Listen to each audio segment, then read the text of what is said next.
निहारिका और आप देख रहे हैं हमारा खास प्रोग्राम वीरांगना।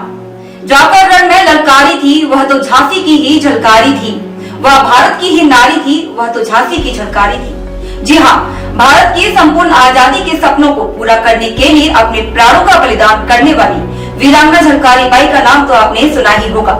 इतिहास के काले पन्नों पर अमर हुआ उनका नाम हमेशा झांसी की महारानी लक्ष्मीबाई के साथ दिया जाता है।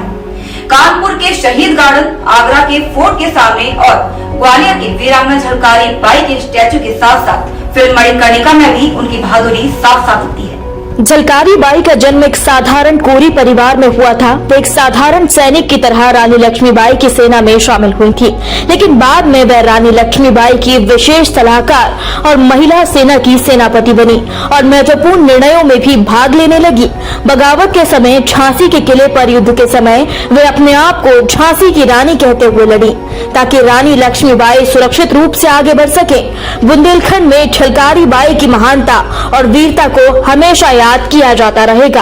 उनके जीवन और विशेष रूप से अंग्रेजों के साथ उनके लड़ने की कला को बुंदेलखंड ही नहीं बल्कि पूरा भारत हमेशा याद रखेगा।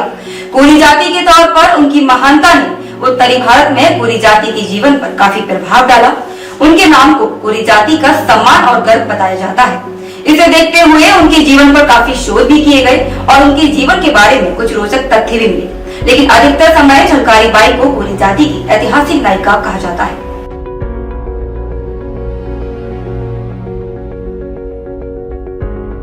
झलकारी बाई सदोबा सिंह और जमुना देवी की बेटी थी। उनका जन्म 22 नवंबर 1830 को झांसी के नजदीक भोजला ग्राम में हुआ था।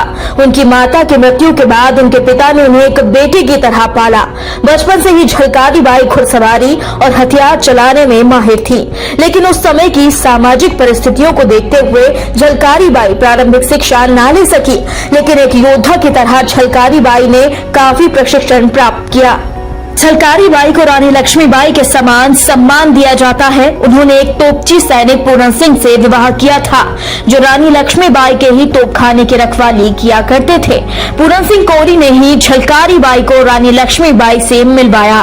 बाद में झलकारी बाई भी रानी लक्ष्मीबाई की सेना में शामिल हो गई थी। सेना में शामिल होने के बाद झलकारी बाई ने युद्ध से संबंधित अभ्यास ग्रहण किया और कुशल सैनिक बनी।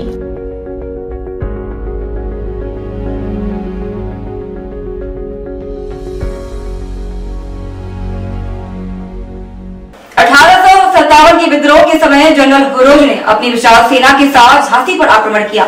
महारानी लक्ष्मीबाई ने भी वीरता पूर्वक उस विशाल सेना का सामना किया, लेकिन आत्मघात और सैन्य बल कम होने के कारण जल्द ही अंग्रेज फौज झांसी में घुस गई थी और रानी अपनी झांसी को बचाने के लिए जी जान से लड़ रही थी। तभी झलकारी बाई ने रानी लक्ष्मीबाई के प्राणों को बचाने के लिए खुद को रानी बताते हुए लड़ने का फैसला किया। इस तरह झलकारी बाई ने पूरी अंग्रेजी सेना को अपनी तरफ आकर्षित कर रखा था ताकि दूसरी तरफ रानी लक्ष्मीबाई सुरक्षित बाहर निकल सके। इस तरह झलकारी बाई खुद को रानी लक्ष्मीबाई बताते हुए लड़ती रही और जनरल रोज की सेना में भी झलकारी बाई को ही रानी लक्ष्मीबाई समझकर उन पर प्रहार किया, लेकिन अंत में उन्हें पता चल गया था कि वह महारानी लक्ष्मीबाई नहीं है। कुछ ही वर्षों में भारत में झलकारी बाई की छवि में काफी ख्याति हुई।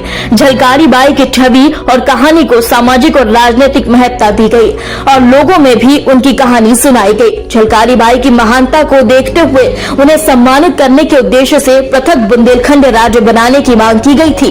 भारत सरकार ने झलकारी बाई के नाम का पोस्ट और टेलीग्राम स्टैंप भी जारी किया है। भारतीय पुरातत्व सर्वे ने भी अपने पंचमहल में म्यूजियम में झांसी के किले में झलकारी बाई का उल्लेख किया है। तो ऐसी है भारत की वीरांगना जो ना तो कभी डरी है और न ही कभी झुकी है। सिर्फ अपने समाज ही नहीं बल्कि देश प्रेम और राष्ट्र धर्म के लिए बिना अपनी जान की परवाह किए हमेशा दुश्मनों से लड़ी है। फिलहाल आज के इस प्रोग्राम में इतना ही। जल्द हाजिर होंगे एक और नई वीरांगना की अनसुनी कहानी के साथ। तब तक के लिए देखते रहें स्वदेश 24x7 चैनल।